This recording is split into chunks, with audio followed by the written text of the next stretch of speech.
여러분 반면교사다 이런 말을 아시죠? 반면교사, 거꾸로 반자, 반대할 반자에 얼굴 면자, 면자, 그리고 가르칠 교자, 스승 사자입니다. 이 말은 다른 사람이나 사물의 부정적인 측면에서 가르침을 얻는다라고 하는 그런 뜻이죠. 원래 이 말은 1960년도에 중국 문화대혁명이 있을 때 모태똥, 마오쩌둥이 처음으로 사용한 것으로 전해집니다만, 부정적인 것을 보고 긍정적으로 개선할 때에 그 부정적인 것이 반면교사다, 이렇게 이야기를 하는 거죠. 칼릴 지브란이라고 하는 사람이 이런 말을 했습니다. 나는 수다장이로부터 침묵을, 편협한 이로부터 관용을, 불친절한 이로부터 친절을 배웠다. 하지만 이상하게도 이 스승들이 고맙지 않다. 또 공자도 이런 말을 했습니다. 무례한 사람의 행위는 내 행실을 바로 잡게 해주는 스승이다. 저희는 요즘에 그 역대기서에 있는 말씀들을 쭉 보면서 왕들에 대한 이야기를 하고 있습니다만, 그 왕들의 이야기를 쭉 보면서 참 이 반면교사다라고 하는 이 한자 성어가 생각이 났습니다. 여러분, 어떤 분의 그 신앙이 정말 강건하신지 아니면 연약한지 이런 것들을 잘 분별할 수 있는 것은 그 신앙인이 시험을 당할 때의 모습을 보면은 알 수가 있습니다. 비가 내리고 또 홍수가 나고 또 바람이 불어서 그 사람의 믿음의 집에 부딪히게 될 때에 그 사람의 믿음의 본질이 분명하고 또 이 사람의 믿음이 어떤가라는 것을 우리는 확실히 알 수가 있습니다. 여러분, 오늘 각자의 마음속에 먼저 이렇게 한번 질문을 한번 던져볼 수 있기를 바랍니다. 나는 나에게 도저히 견딜 수 없는 일이 벌어질 때에도, 또 나의 환경이 급박하게 변해도 나는 내 신앙에 변함이 없는가? 내 삶이 생각처럼 되지 않고 경제생활, 가정생활, 학교, 직장생활이 송두리째 흔들려도 하나님을 향한 내 믿음은 변하지 않을 수 있을까? 예수님으로 인해서 또 교회 생활로 인해서 내 삶에 큰 손해가 있고 또 신앙 때문에 자존심이 꺾이고 욕을 당하더라도 여전히 성도로서 혹은 직분자로서 전혀 흔들림이 없이 신앙생활을 이어갈 수 있는가? 어떻습니까? 여러분 각자에게 질문을 던졌을 때 여러분은 뭐라고 대답할 수 있으십니까? 여러분이 대답을 하기 전에 오늘 본문에 나오는 이 말씀을 한번 묵상을 하고 스스로에게 다시 한번 질문해 볼 수 있기를 바랍니다. 오늘 본문은 남유다 왕 요아스라고 하는 사람에 대한 말입니다. 그동안에 많은 왕들을 했습니다만 이름들이 비슷비슷하기도 해서 혼돈이 있을 거라고 생각을 합니다만, 어쨌든 이 요아스라고 하는 이 왕에 대해서는 오늘 역대하 24장과 병행 구절인 열왕기하 12장에 요아스 왕에 대한 많은 이야기들이 그 안에 담겨져 있습니다. 하나님께서 오늘 우리들에게 이 요아스라고 하는 인물을 통해서 아마도 우리 신앙의 반면 교사로 보라고 하시는 하나님의 뜻이 있을 거라고 생각을 합니다. 솔로몬 사후에 이스라엘은 남유다와 북이스라엘로 나누어지게 되었죠.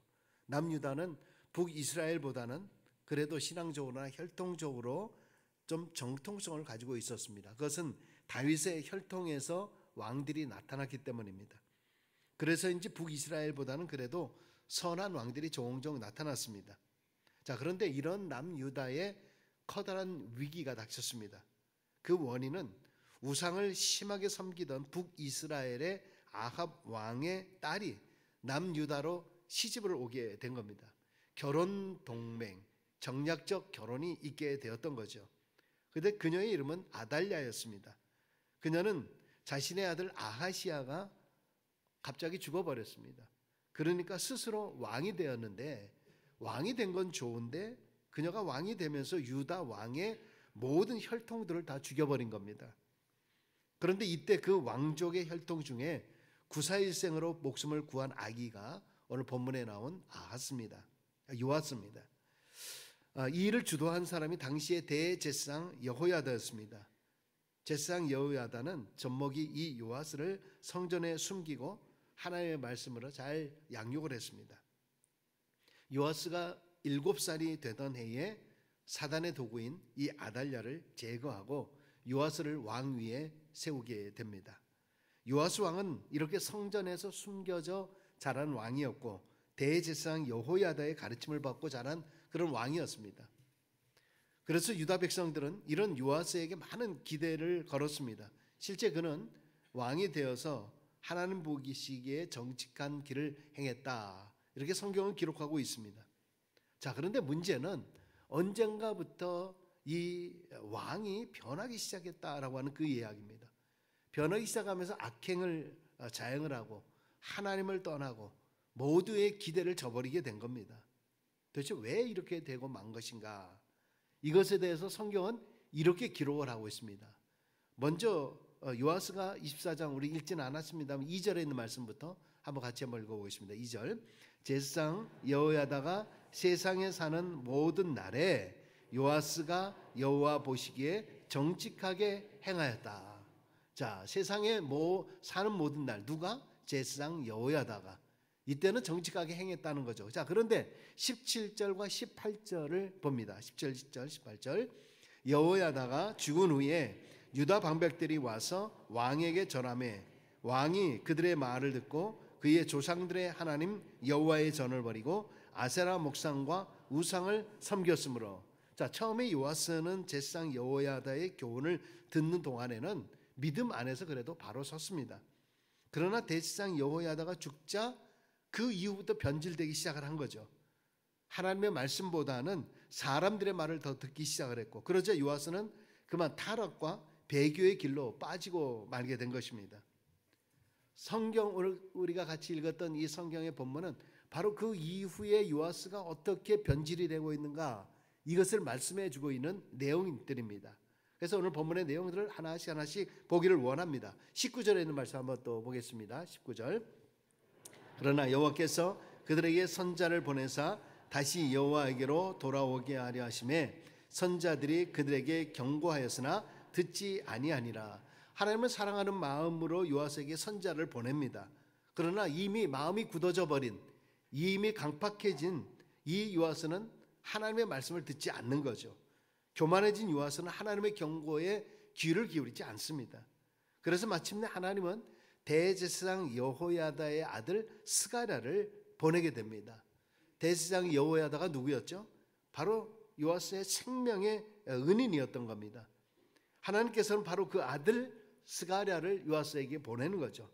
요아스가 어릴 적부터 귀 기울였던 여호야다의 분신인 그의 아들 스가랴를 보내어서 강력한 메시지로 요아스를 책망하게 합니다. 20절입니다. 20절 같이 있습니다. 하나님이 이같이 말씀하시기를 너희가 어찌하여 여호와의 명령을 거역하여 스스로 형통하지 못하게 하느냐 하셨나니 너희가 여호와를 버렸으므로 여호와께서 너희를 버리셨느니라. 스가랴를 통해서 주시는 하나님의 메시지는 하나님을 버린 너희를 하나님께서 버리셨다. 이건 정말 무서운 말씀입니다. 특별히 신정국가에서는, 하나님을 섬기는 이런 나라로서는 이 말씀은 굉장히 무서운 말씀이 되는 겁니다. 여러분, 만약에 우리에게 이런 말씀이 들려진다라고 하면은 우리는 어떻게 해야 되겠습니까? 당연히 그 말씀을 듣고 회개해야 되고 인정하고 알겠습니다, 잘못했습니다, 다시는 이러지 않겠습니다, 우리가 이렇게 항복을 해야 되잖아요. 자, 그런데 이 요아스가 그 다음에 어떻게 하냐는 거죠. 계속 보겠습니다. 21절입니다. 21절. 무리가 함께 꾀하고 왕의 명령을 따라 그를 여호와의 전 뜰 안에서 돌로 쳐 죽였더라. 요아스는 자신의 은인인 여호야다의 아들 스가랴를 살해해 버립니다. 더구나 그것은 하나님의 성전 뜰 안에서 돌로 쳐 죽인 겁니다. 이런 행위는 하나님의 성전 안에서, 이거는 하나님을 무시하고 하나님을 크게 멸시하는 그런 행위가 된 것이죠. 그래서 성경은 이런 요아스에 대해서 뭐라고 얘기하고 있느냐? 22절입니다. 22절. 요아스 왕이 이와 같이 스가랴의 아버지 여호야다가 베푼 은혜를 기억하지 아니하고 그의 아들을 죽이니.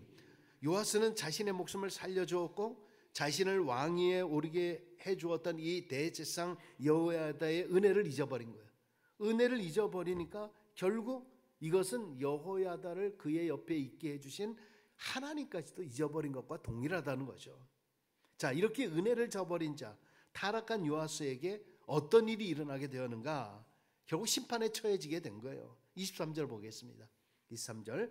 1주년 말에 아람 군대가 요아스를 치려고 올라와서 유다와 예루살렘에 이르러 백성 중에서 모든 방백들을 다 죽이고 노력한 물건을 다메섹 왕에게로 보내니라. 바로 그 해 말에 아람 군대가 쳐들어왔어요. 이 아람 군대는 유다의 적대국이었어요. 근데 이 아람 군대가 쳐들어와서 유다를 철저히 짓밟게 됩니다. 자, 그런데 오늘 이 말씀 가운데서 우리가 주목할 것이 있는데, 이 싸움에서 하나님이 누구 편인가라고 하는 것입니다. 지금 하나님께서 그동안의 유다의 적대국이었던 이 아람 편을 들고 있는 겁니다. 여러분, 그래서 어떻게 됐어요? 보세요. 24절입니다. 24절 보세요. 아람 군대가 적은 무리로 왔으나 여호와께서 심히 큰 군대를 그들의 손에 넘기셨으니 이는 유다 사람들이 그들의 조상들의 하나님 여호와를 버렸습니다. 이와 같이 아람 사람들이 요아스를 징벌하였더라. 아람 군대의 적은 무리가 수많은 유다 군사를 이겼다는 겁니다. 여러분, 성경을 읽다 보면 재밌는 표현들이 있습니다.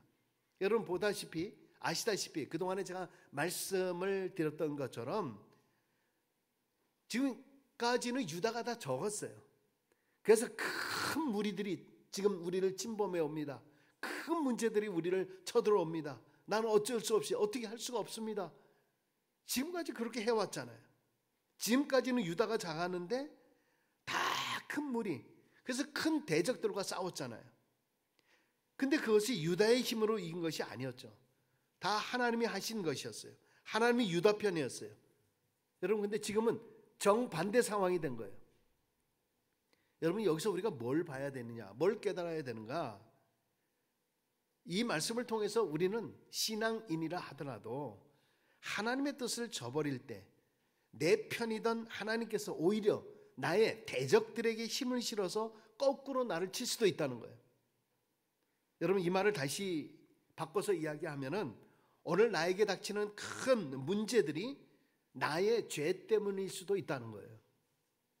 내가 상대방으로부터 큰 손해를 입게 된 것은 우연이 아닐 수가 있다는 거예요.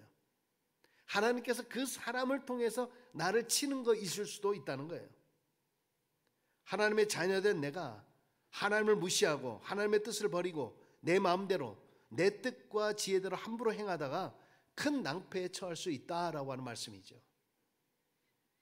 자, 그러면 이런 상황에서 참 요아스가 어떻게 해야 되겠는가? 요아스의 행동을 한번 또 계속 보기를 원합니다. 그런데 이 말씀이 역대하에 있는 말씀에는 나와 있지 아니하고 병행 구절인 열왕기하 12장에 요아스가 어떻게 행동을 했는가 하는 것이 나와 있습니다. 열왕기하 12장 18절입니다. 한번 보십시오. 유다의 왕 요아스가 그의 조상들 유다 왕 여호사밧과 여호람과 아하시야가 구별하여 드린 모든 성물과 자기가 구별하여 드린 성물과 여호와의 성전 곳간과 왕궁에 있는 금을 다 가져다가 아람 왕 하사엘에게 보냈더니 뭡니까? 지금 이런 상황 속에서 회개하기는커녕 지금 대적들에게 조아리면서 뇌물을 사용하고 있는 거예요. 그 뇌물을 사용하는데도 그것은 자기의 조상들이, 자기의 선조 왕들이 성별하여서 구별한 성전의 성물들을 감히 인간의 방패막이의 수단으로 함부로 사용했다는 거예요. 여러분, 우리가 아무리 믿음이 있고 신앙인이었다라고 해도요, 이렇게 믿음이 어두워지면은 행하는 모든 행위가 어두워지는 거예요. 자신의 잘못을 바라보지 못합니다. 자신의 행위를 합리화, 정당화 시키려고 합니다. 오히려 하나님께 드려야 할 물질을 가지고 거꾸로 사용하게 되는 경우들이 있어요. 어떤 경우들은 그렇죠. 내가 이렇게 주의를 지키느니 차라리 내가 직장 상사를 마음에 들게 그렇게 해야 되지 않겠는가. 이렇게 예배를 드리는 것보다는 이 시간에 오히려 고객을 하나라도 더 잡는 게 낫지 않냐. 여러분, 심지어 우리가 여름에 그런 우스갯소리도 합니다마는 주일에 골프장을 가면 교회를 빠지고 온 죄책감 때문에 자꾸 교회 생각에 찜찜을 하고, 교회에 앉아 있으면 자꾸 하나님보다는 푸른 초장이 생각이 나고, 그러면 차라리 하나님을 더 많이 생각하는 그 푸른 초장에 가 있으면 하나님을 더 많이 생각할 거 아닌가. 그럴듯하시죠? 여러분들 굉장히 그럴듯하다는 표정이신 것 같으신데, 참 그럴듯한 핑계이죠. 이게 정말 우스개 말이긴 하더라도 실제 우리의 삶 속에서 우리가 이런 비슷한 행동을 할 때가 참 많아요. 나는 주일에 빠져도 나는 괜찮고 저 사람은 빠지면 안 된다는 생각을 가지고 있는, 어떻게 저럴 수 있냐고 우린 그렇게 얘기해요. 나에 대해서는 얼마나 관대한지 몰라요. 나는 이래도 되고 나는 이래도 돼, 그런 생각을 가져요. 내 신앙은 변하지 않는다라고 생각을 가져요. 얼마나 우리는 우리 자신을 합리화시키고 정동화시키는 일들이 얼마나 많이 있는지 몰라요. 지금 요아스의 모습이 지금 이런 모습이에요. 결국 우리에게 반면교사로 우리에게 보여주고 있는 거죠. 결국 요아스가 어떻게 됐습니까? 요아스의 최후 25절입니다. 25절 같이 있습니다.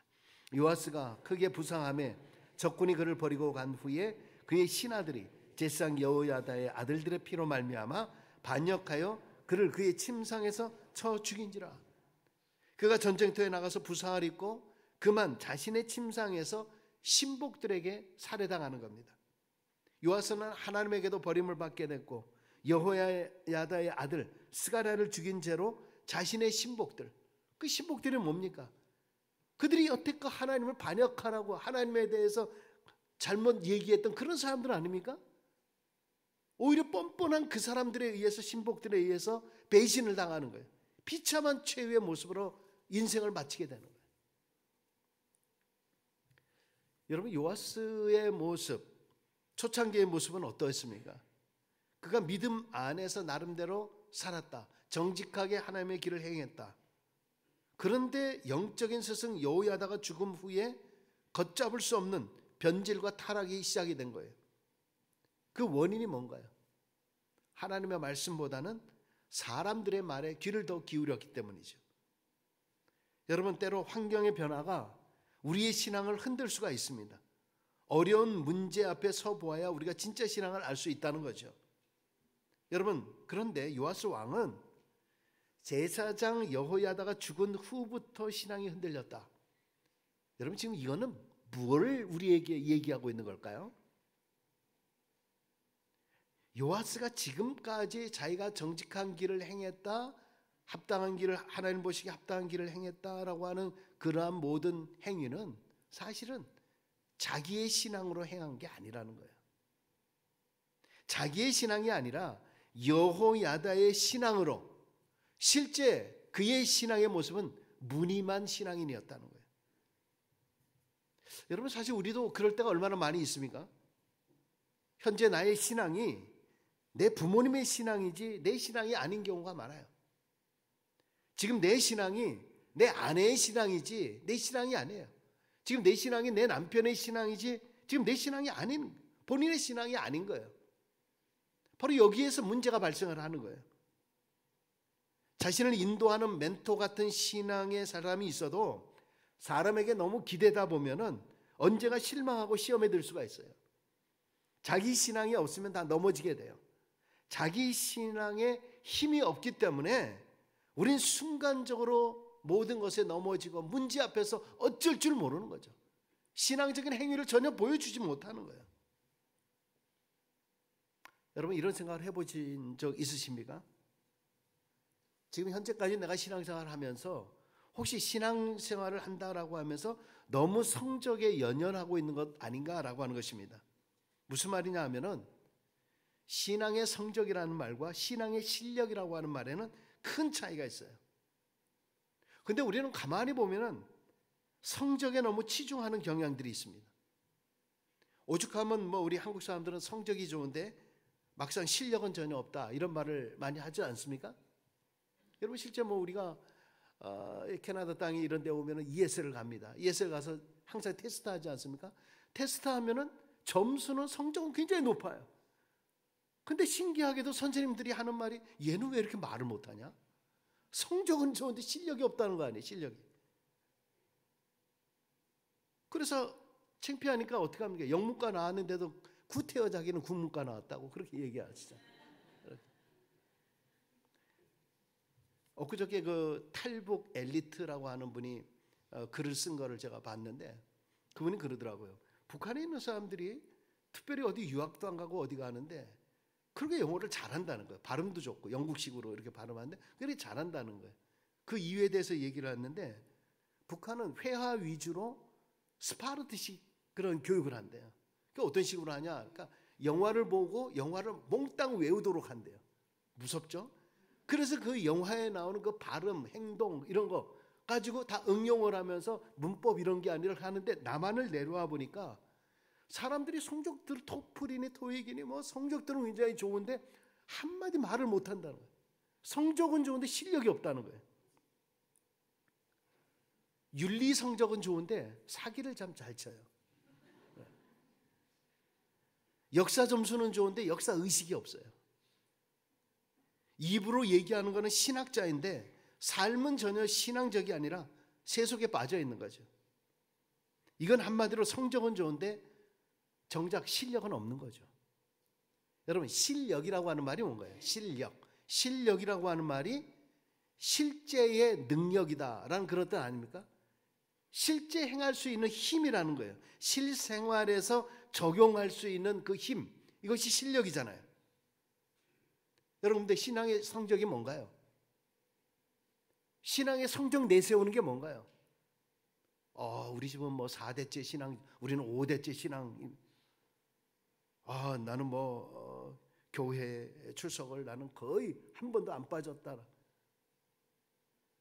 나는 뭐 봉사활동을 몇 번 했고, 난 선교활동을 몇 번을 했고, 나는 헌금을 얼마씩이나 했고, 나는 전도를 몇 명이나 했고, 나는 성경을 그래도 몇십 번 이렇게 읽었고, 나는 성경 공부를 이것저것 안 한 게 없을 정도로 다 하고, 심지어 신학교 가서도 하기도 하고, 나는 어디 가서도 하고, 뭘 했다, 여러분 이걸 가지고 자기의 신앙의 성적을 매겨요. 여러분 그러면 신앙의 실력은 뭡니까? 실제의 능력이에요. 실제의 능력이라고 하는 것은 내가 어떤 상황에 처했을 때, 어떤 문제에 처해졌을 때에 내가 반응하는 힘이에요.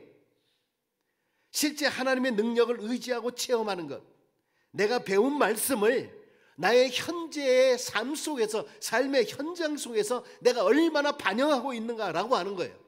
매일의 삶 속에서 정말 얼마나 내가 정말 하나님을 신뢰하고 믿고 내가 하나님을 동행하고 있는가. 실제의 믿음, 진짜의 믿음. 여러분 성적이 중요하십니까? 실력이 중요하십니까? 둘 다 중요하죠. 둘 다 중요합니다. 그러나 성적만 믿고 실력까지 좋은 줄로 착각하면 안 돼요. 성적 내세우고 폼 잡으려다가 그런 사람들이 교만해서 넘어지잖아요. 보면 신앙의 실력은 전혀 없는데 성적만 좋다고 해서 높은 직분만 받으려고 해요. 그러다 높은 직분 받지 못하면요, 나는 뭘 했는데라고 해서 남을 무시해요. 장로님들을 아예 우습게 생각하는 경우들이 있어요. 내가 저 장로보다 훨씬 난데.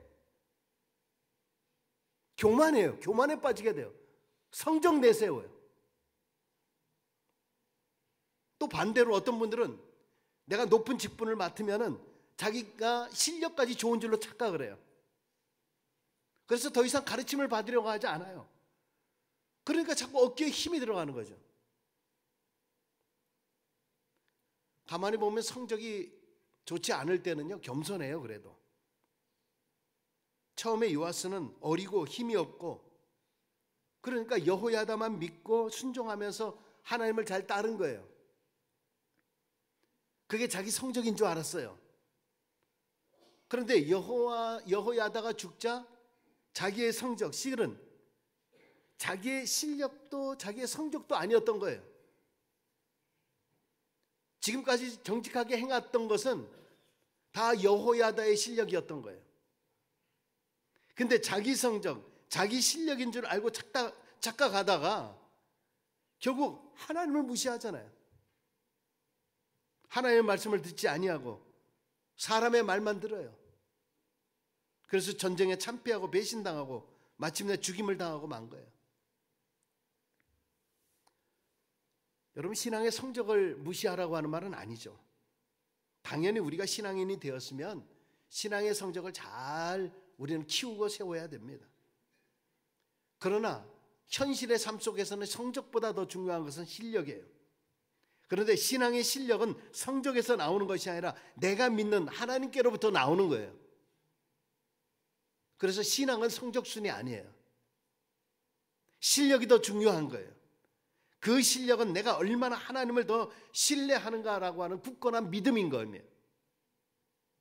여러분, 혹시 내가 수십 년 동안 나는 신앙생활을 해왔다고, 내가 지금 성경 공부 좀 많이 했다라고, 내가 직분 좀 일찍 받았다라고 해서 자신의 신앙의 실력까지 좋다고 착각하지 마세요. 여러분, 솔직히 성경을 읽다 보면 신앙의 성적이 좋은 사람이 누군가요?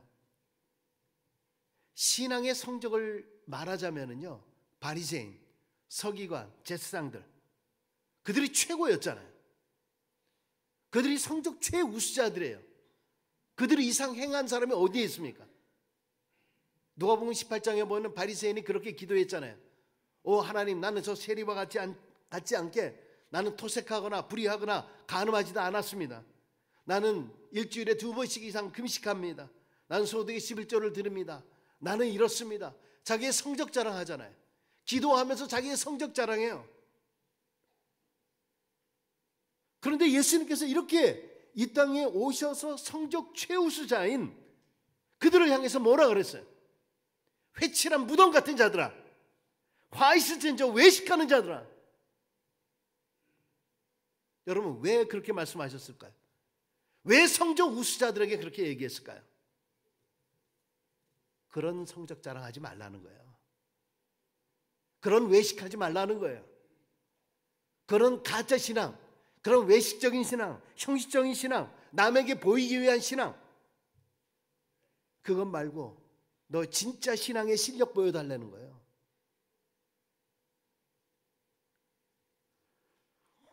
지금까지 여러분이 해오셨던 신앙의 생활은 어떻습니까?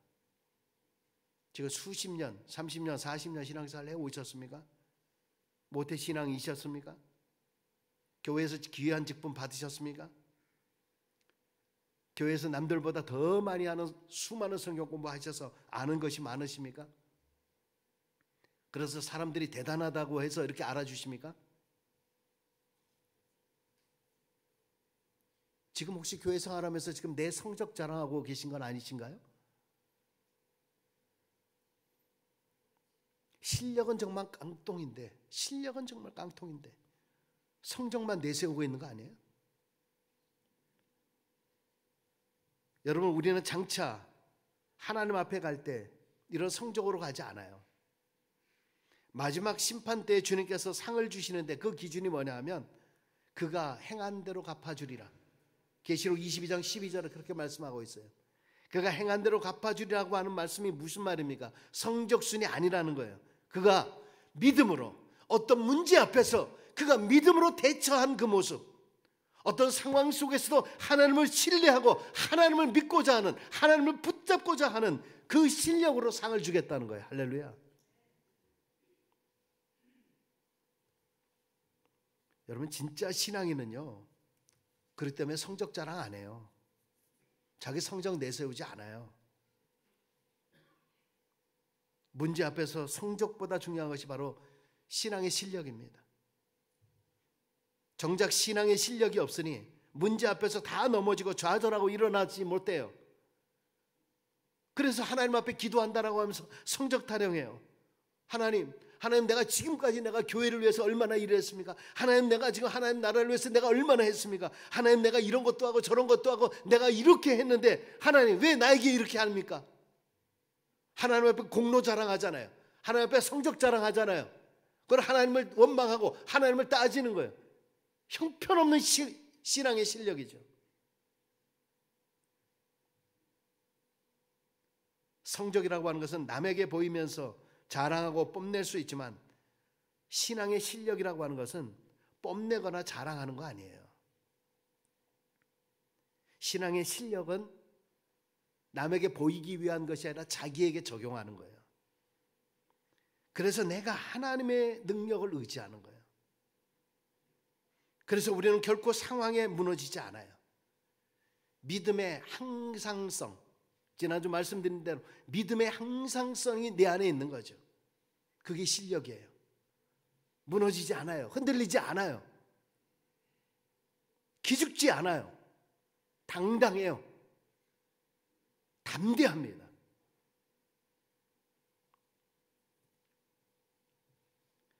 여러분, 요하스를 오늘 반면 교사로 삼으셔서 처음이나 마지막이나 한결같은 신앙의 실력자들이 되시길 주의 이름으로 축원합니다. 신앙은 성적 순위 아닙니다. 성적 중요하긴 하지만